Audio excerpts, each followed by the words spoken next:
Magandang araw po sa inyo lahat. Ako po si Agnes from Helsinki, Finland. I have 3 kids. I have 2 girls and 1 boy. In year 2008, my youngest daughter died from a rare disease. She fought for her sickness for almost 6 months before God took her away from us. During that time, I have a huge question of my faith to God. God brought me to Finland to pick up the pieces and made me whole again as a woman of faith. In year 2013, my daughter and my son was sick with dengue. My daughter was in ICU fighting for her life to survive, while my son was also admitted during that time. Year 2017, I was diagnosed with stage 4 cancer.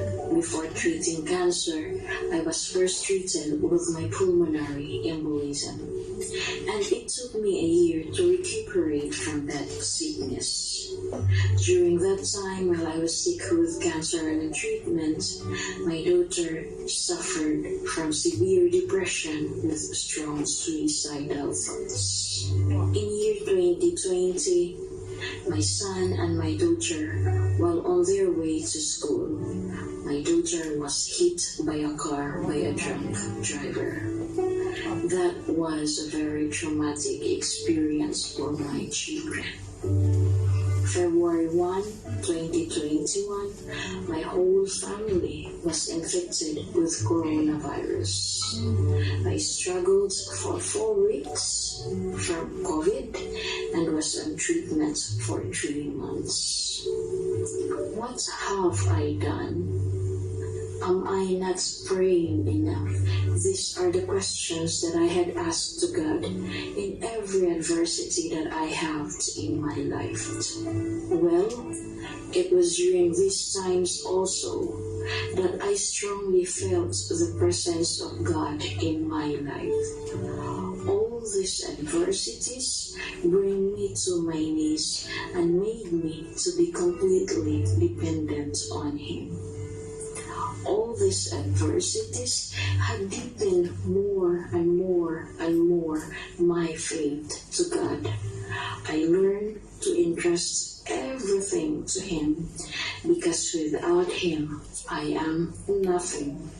With Him, I am blessed.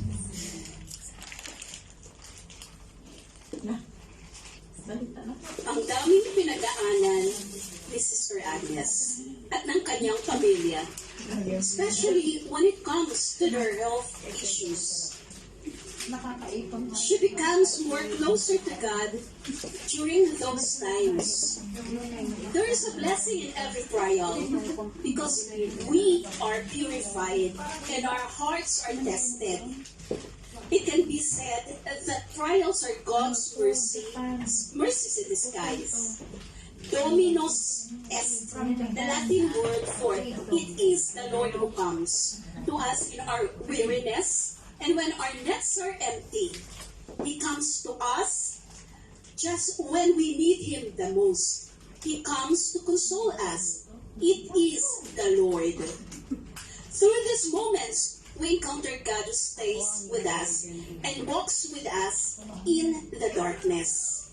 He never leaves us.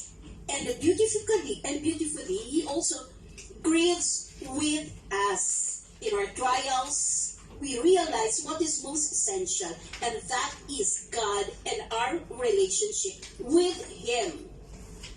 Last letter S, simply thankful day to day. Kadalasan, we think of blessings only in terms of the new and exciting things that shakes our lives. But in truth, even during the typical, ordinary days of our lives, God comes to bless us.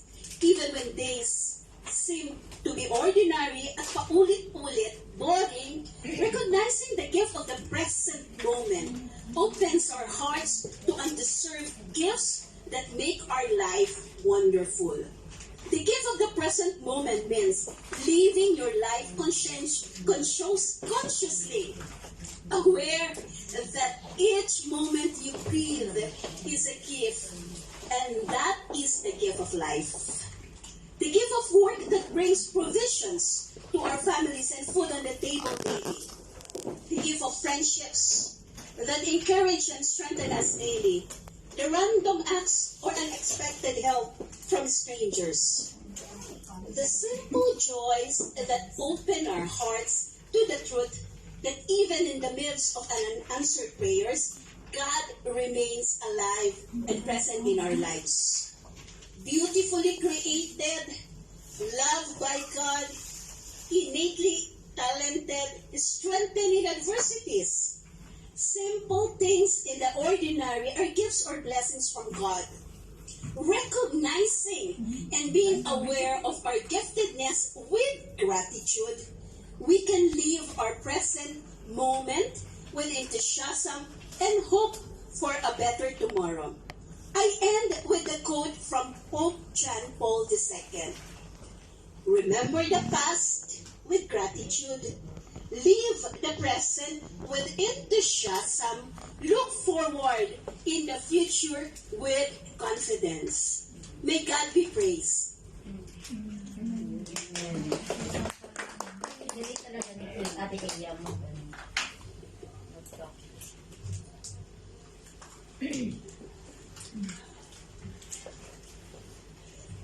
Thank you so much, Sister Ian, for reminding us that God blesses us in different forms. How God created us, loved us, gives us the talents that we have, the strength, and just to be simply happy each and every day of our lives. Okay, sisters, for now, let's have a short activity.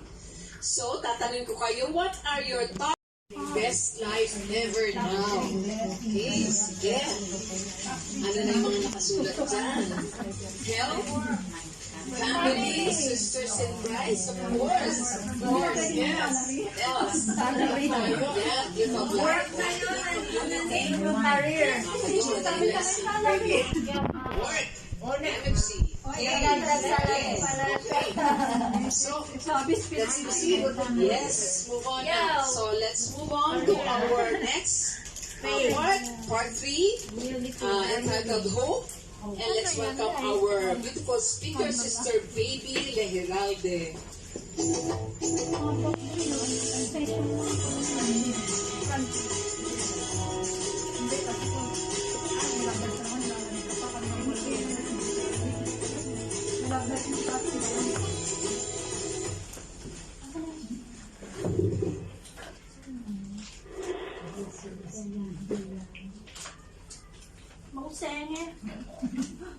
Nakamute siya.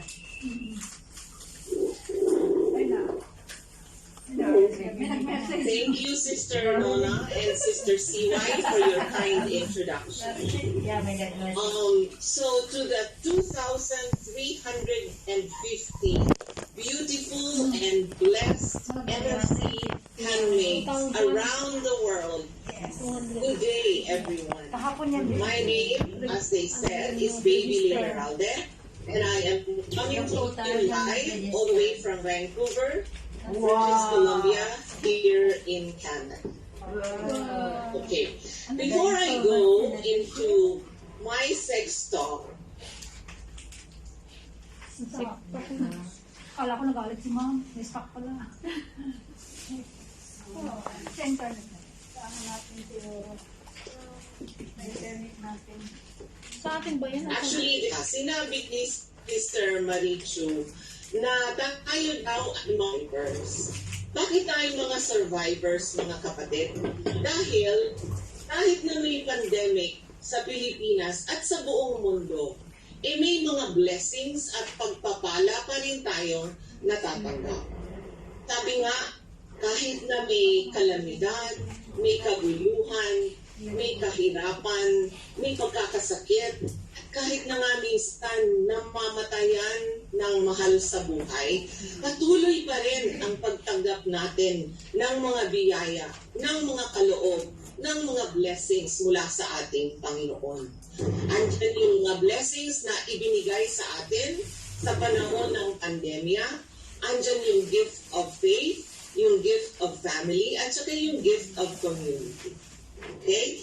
So, ang sabi naman ni Iam, katatapos lang, ang pagpapala daw ay dumarating sa ating buhay sa iba't ibang kaanyuan, sa iba't ibang pamamaraan.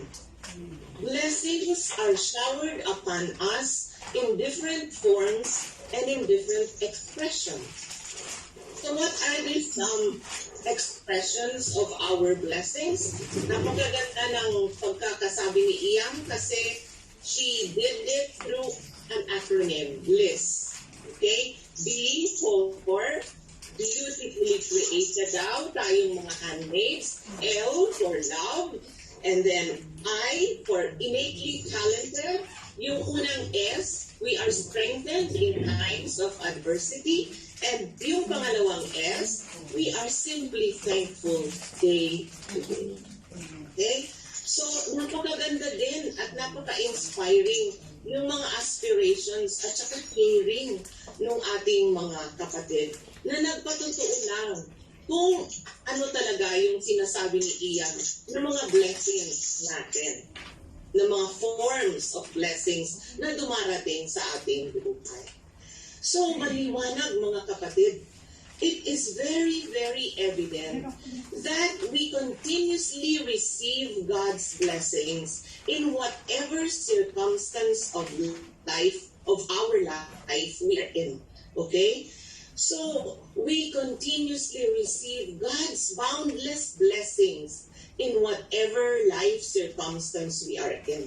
And because of this, dahil tuloy-tuloy yung pagtanggap natin ng mga blessings, kailangan ng tanungin natin ang ating sarili. We now have to ask ourselves, how are we to respond to all these blessings that we continuously receive? Paano tayo tutugon dun sa mga pagpapala na patuloy na ibinibigay sa atin? Di ba mga kapatid, pag birthday natin, pag Pasko, may mga natatanggap tayong regalo. Pag may natanggap tayo, hindi tayo maganda-ugaga sa pagpapasalamat dun sa nagbigay sa atin ng regalo. Eto ba kaya ang mga biyaya at pagpapala na nagaling sa ating Panginoon? So, paano tayo tutugon sa mga pagpapalang ito? How are we to respond to all these blessings that we receive from our Lord? Let us first take a look at Mama Mary. What was her response when the angel Gabriel appeared to her and told her that she was to be the mother of our Messiah? She responded by singing her Magnificat. Ano ba ang Magnificat? Magnificat, as you can see on your screen, is a word of joyful praise and acclamation of gratitude. Okay? Through the Magnificat, which like I said is a song of joy, Mother Mary, ano ba yung Magnificat ni Mama Mary? Ano yun? Kinanta niya. Alam niyo yun, di ba? Sinabi niya, hindi lang ako marunong kumanta. Pero it starts with, my soul magnifies the Lord.